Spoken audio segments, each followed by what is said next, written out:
Et puisqu'on parle de télécommunications, sachez qu'à Douai, plusieurs personnes ont été arrêtées. Elles sont soupçonnées d'avoir incendié une antenne relais pendant le confinement. Plusieurs autres ont été dégradées un peu partout en France. La 5G est dans le collimateur de groupes de militants, symbole d'un progrès à tout crin, avec selon eux une consommation d'énergie bien plus grande que les précédentes. Bonsoir Samira. Bonsoir Anne-Claire. Alors Info ou Infox, est-ce que la 5G est énergivore ?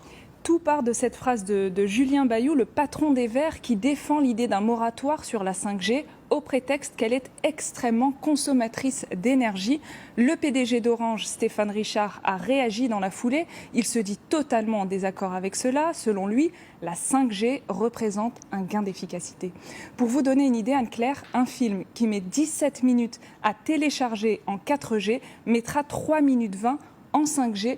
Imaginez le gain de temps, on consommera donc beaucoup moins d'énergie aussi, mais le revers de ce progrès, c'est que la 5G est tellement efficace que nous serons plus incités à l'utiliser.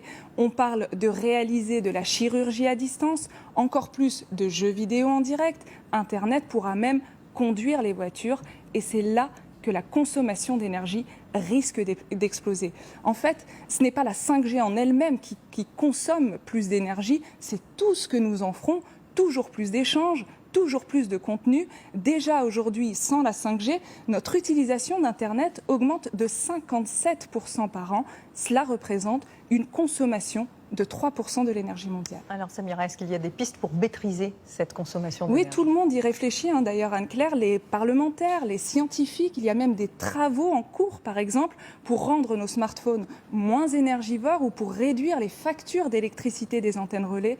Tout le monde y gagnera, même les opérateurs. Ils ont besoin de consommer moins d'énergie pour être plus rentables. Aujourd'hui, la facture d'électricité d'une antenne relais, ça représente 15 à 20% du coût global de fonctionnement d'une antenne relais. Merci beaucoup pour cet éclairage, Samira.